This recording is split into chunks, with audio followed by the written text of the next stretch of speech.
Dans le monde merveilleux de la moto, vous savez, il y a des chapelles, il y a des religions presque. Il y en a qui jurent par les chaînes, les courroies, les arbres d'entraînement.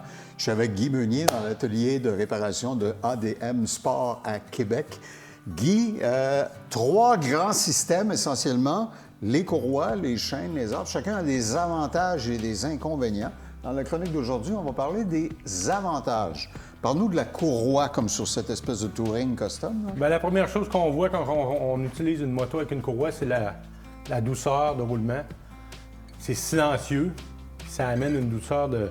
Quand on change les vitesses, on sent quasiment rien. Parce que la courroie est souple, Oui. en quelque sorte. C'est léger, Ouais. ça salit pas la roue, quasiment pas sali. Ça fait que si votre chérie a des beaux pantalons couleur pastel, elle ne Ouais. sera pas en maudit après vous si vous avez une courroie en arrière parce Ouais. que ça ne laisse pas de charpie. Là. Non, OK. Puis évidemment, les gens peuvent se dire c'est agréable, c'est doux, puis en plus, on ne la voit presque pas. Est-ce que le risque, je vois que celle-ci est bien abriée, le risque de s'accrocher, par exemple, à un bas de pantalon dedans, quelque chose comme ça, avec les protections, c'est très réduit? non, les compagnies font bien attention pour mettre des protections pour que rien rentre dans la courroie. C'est assurément bien protégé direct de la compagnie. Puis avec les années d'expérience qu'ils ont maintenant, évidemment, que vous l'utilisiez sous la pluie ou dans un climat sec, il n'y a pas d'effet pervers. Non, on ajuste la courroie quand on va notre entretien ou changement de pneus, c'est bien important. OK. Fait que la semaine prochaine, on vous parlera des petits inconvénients qui peuvent venir avec les courroies. Allons voir maintenant les motos qui sont équipées de chaînes. Ah, les chaînes. Guy, quelqu'un qui est observateur dirait sans doute que les motos sport ou de performance sont presque toutes équipées avec ça. Oui, c'est les préférés des racers. Une chaîne, tu n'as pas de perte de puissance. Niveau moteur, tu as maximum 3 de perte, Wow. comparativement à rolling shaft ou courroie. Courroie, ouais. Puis ça rend c'est une concession simple qu'il faut entretenir, mais c'est une concession simple. Même les Qui est pas coûteux. premières Ford, Henry Ford insistait que ce soit des chaînes qui étaient propulsées à chaîne, imagine, parce qu'ils disaient la même chose que toi. C'est ce qui transmet le mieux la puissance jusqu'à l'arrière, c'est le système le plus simple. Oui, puis si on est un chauffeur qui veut avoir plus de torque avec sa moto, on est capable de changer le ratio de livres à notre choix pour avoir plus de puissance au départ ou baisser notre RPM sur la grande route pour que la moto vire moins RPM. C'est des On met un modifications ratio simples différent. qu'un bricoleur peut littéralement faire lui-même. Oui, tout le monde Puis, est capable de...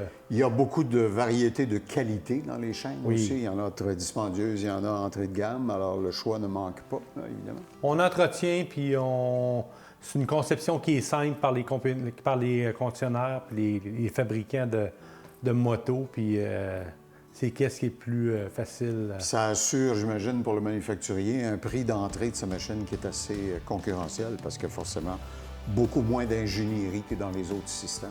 Moins coûteuse qu'un système à chasse, c'est sûr et certain. OK. Alors, on parle des systèmes à arbres d'entraînement. Si on allait voir, on en a une en atelier, on va voir les avantages significatifs de cette technologie-là.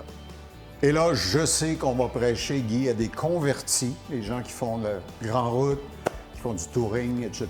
L'arbre d'entraînement offre un tas d'avantages. Le premier avantage, c'est la propreté. Oui. Il n'y a jamais de crasse, il n'y a jamais de pollution auditive. Ça tourne très bien. La seule entretien qu'on a à faire, c'est de vidanger l'huile en début de saison, la changer, tout simplement. Puis c'est une transmission qui va très bien, qui est silencieuse.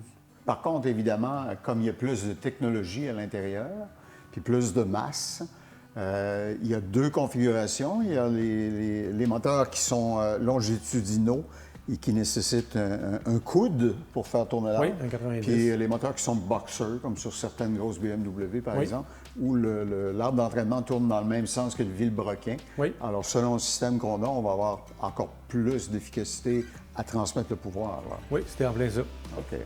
Alors, puis si vous aimez une moto propre qui, effectivement, ne coule pas, puis vous n'aimez pas être obligé de mettre de la gazette ou une panne à biscuits dans le fond du garage pour attraper tout ça, évidemment, l'arbre, ça offre un paquet d'avantages. Et c'est sûrement pas un hasard si on le voit sur autant de motos grand tourisme, bien sûr. Oui, c'est une moto, c'est une technologie qui... On n'a pas besoin de se casser la tête, ça va durer à la vie de la moto. Si on l'entretient comme il faut. Alors, si vous l'entretenez comme il faut, pour le faire, venez chez ADM Sport. On a 3 magasins, Saint-Hyacinthe, Québec et Chicoutimi maintenant. Dans les magasins de Québec et de Saint-Hyacinthe, on a des ateliers mécaniques qui font tout ça, comme vous le voyez. Vous trouvez tous nos produits sur admsport.com. À Québec, on a en plus un entrepôt de liquidation. Et c'est à Québec que vous allez trouver Guy. Venez le voir, il va vous expliquer comment ça marche. Et dans une prochaine chronique, on vous parlera des petits inconvénients qui peuvent venir avec chacun des 3 systèmes, courroie, chaîne et arbre d'entraînement. Guy, merci beaucoup. Merci. Ce segment vous a été présenté par ADM